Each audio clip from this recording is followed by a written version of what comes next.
Olá pessoal, bom dia, boa tarde, boa noite. Eu não sei que horas você vai ver esse vídeo, mas estamos dando aqui mais um início a mais um vídeo, né? E eu vim aqui explicar para vocês, né, o que aconteceu com as minhas duas FIVs, né, na qual não deram certo. Eu vou estar explicando o motivo para vocês, vou estar explicando o porquê que não deu certo, né? Quais foram as causas, né? E fiquem ligadinhos aí que eu vou estar explicando melhor o que houve, porque uma pessoa me perguntou, né, se deu certo, o que aconteceu, e eu vou estar explicando nesse vídeo para vocês tudo direitinho o que aconteceu, tá bom?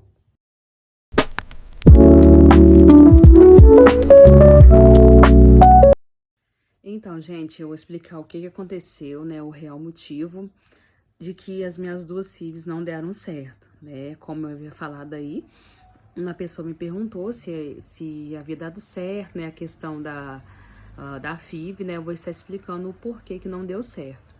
Então, gente, o que acontece? Na minha última FIV, a minha última transferência embrionária, que não deu certo, a minha médica pediu para me fazer a biópsia do endométrio, né, para ver qual foi a causa, o que aconteceu que não deu certo.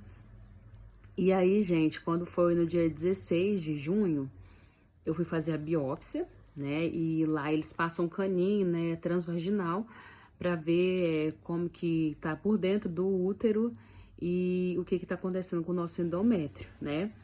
E, gente, e quando ela foi passando esse caninho, aí ela detectou que havia um pequeno mioma dentro do meu endométrio. E o mioma, ele é pequenininho, né? Mas é o suficiente para impedir da mulher engravidar, porque como a médica, ela estava explicando, né, a doutora Taurina, né, ela foi ótima, uma bênção. É super profissional ela, sabe? Lá de Belo Horizonte, porque aqui na minha cidade não tem esse tipo de tratamento, então a gente tem que ir pra fora, né, pra tratar. E aí ela falou assim: olha aqui a causa do que você não conseguiu, né, que a implantação fosse pra frente.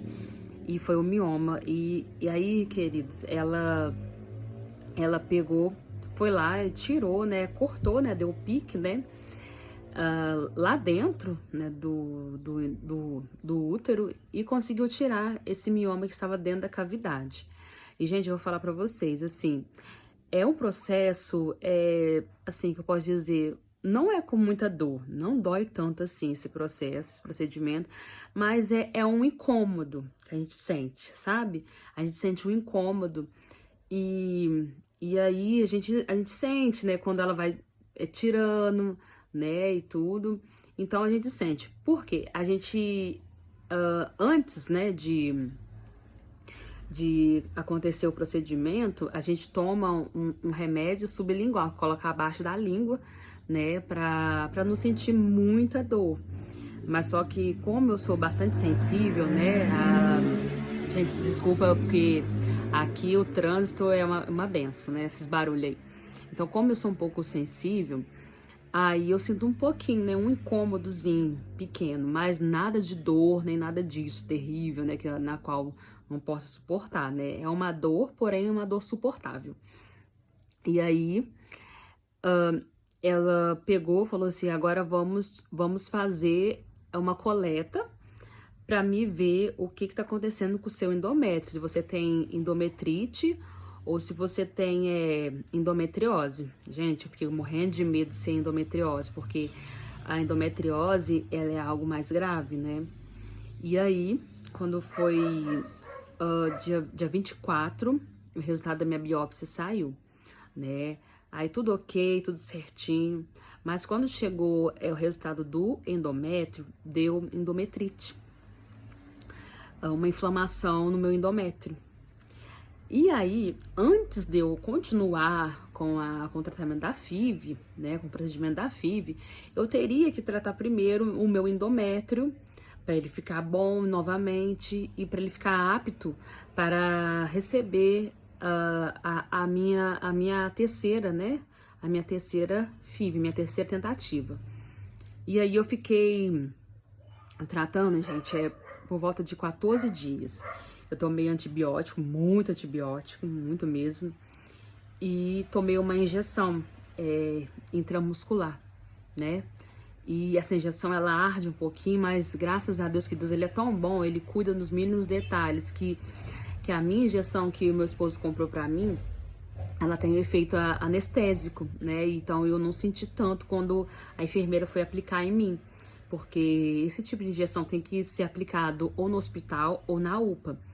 E aí eu fui na UPA, né, aqui da minha cidade, e eles foram me aplicar essa injeção. A enfermeira me aplicou a injeção, né? O tratamento é pro casal, né, de antibiótico. Meu esposo não tomou a injeção, ele só tomou os antibióticos, né, porque, né, para não correr nenhum risco, né, de me passar nenhuma infecção, assim, quando eu acabasse de tratar. E aí, gente, resumindo aqui rapidamente, eu fiquei tratando por 14 dias. Aí, durante esses 14 dias, a minha médica falou pra mim não parar de tomar, né, as vitaminas e tudo. Só que eu tinha parado de tomar as vitaminas, né? E depois eu só voltei, foi no finalzinho de junho, né? Porque aí ela perguntou, né, se eu tava continuando. Eu falei, não continuei não, que eu fiquei desanimada, fiquei triste, né, chateada. Mas é assim, né, gente? A vida é assim, é feita de desafios, né? Então a gente tem que superar os desafios, a gente tem que vencer os desafios. E pronto, acabou, né? Tem que encarar a realidade, tem que encarar os desafios e é isso. E aí ela falou, não, você vai ter que voltar a tomar, volta a tomar as vitaminas, que você não pode ficar sem tomar as vitaminas. Falei, tá, ok, eu vou voltar a tomar. E aí eu voltei a tomar. Aí, gente, quando foi no final dos 14 dias, a médica pediu pra mim voltar com o tratamento novamente, né, da FIV, do preparamento do endométrio. Aí passou os 14 dias, nós voltamos lá novamente, e aí eu comecei o meu preparo novamente na minha terceira tentativa da FIV. E aí, gente, quando foi dia 12 agora de julho, eu fui lá fazer a implantação, né, do meu embriãozinho, né? E hoje eu tô no meu D5, né? Pra honra e glória do nome do Senhor Jesus. E é isso, gente. E certas coisas a gente não entende, né? Por que tem que acontecer isso com a gente? Só que a gente aprende, eu aprendo o seguinte, que eu não tenho que questionar nada. Eu não tenho que questionar aquilo que Deus, ele resolveu me provar, né? Por quê? No histórico da minha família, gente, todo mundo é fértil, todo mundo é perfeito, tem muitos filhos, se deixar, mas o Senhor, ele resolve trabalhar, né, num membro da família, né? Então, se Deus decidir te provar, não murmure, não questiona. Eu tenho trabalhado muito isso comigo, tenho pedido muito ao Espírito Santo para tirar isso de mim, né, a questão da murmuração, porque a gente é falho, a gente é ser humano, né? Então, assim, a murmuração Deus não agrada. Então, por mais assim que assim a fé da gente, ela fica um pouco abalada, né? Mas num todo, Deus está cuidando de tudo, nos mínimos detalhes. Então, eu tô no meu D5 hoje, para honra e glória do nome do Senhor Jesus. E já deu tudo certo. Eu creio no poder de Deus, eu creio na mão do Senhor que tá agindo ao meu favor, em favor da vida do meu esposo, né? E, gente, vamos que vamos. E você que tá aí também do outro lado, não desista, continua sonhando, continua tentando, porque o seu milagre está a um passo de você. Só tenha fé e acredita que o milagre Deus ele vai fazer na sua vida. Tá, gente? Então é isso que eu queria falar pra vocês, né? Dar uma explicação, né? Porque eu sumi depois do último vídeo, né? Mas é porque a gente fica frustrada mesmo, a gente fica desanimado, mas depois a gente vai, recompõe, o Espírito Santo vem nos recompõe de novo, né?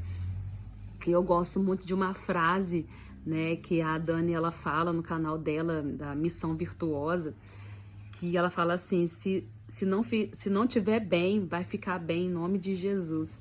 Então, se não tiver bem, vai ficar tudo bem na sua vida, na minha vida, porque Deus, ele garante a vitória. E Deus, ele não muda, ele é o mesmo ontem, hoje e eternamente. Que Que vocês fiquem com esse vídeo, curtem, compartilhem, se inscrevam no canal e dá um like aí em nome de Jesus, tá? Beijo pra vocês e que Deus abençoe a vida de vocês e não desista, porque a fé, ela move montanhas. Um beijo no coração de cada um e até o próximo vídeo. Tchauzinho!